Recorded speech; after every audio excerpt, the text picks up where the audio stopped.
Patuloy naman ang pagsasaayos ng DPWH 1st District Engineering Office katuwang ang mga LGU ng Aliaga at Saragosa sa Earth Dike sa Barangay Santa Monica, Aliaga, Nueva Ecija na nasira noong nagdaang bagyong Pepito.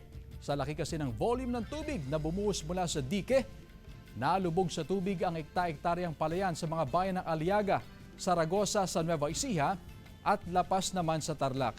Bukod pa rito ang mga nasirang kabahayan, nakatayo sa ibabang bahagi ng dikeng natamaan ng malakas na agos ng tubig. Kaya nang bahagyang humupa ang tubig sa ilog ay naglagay na ng mga sandbag at mga debris mula sa mga binagbag na kalsada sa natibag na dike bago tambakan ng lupa.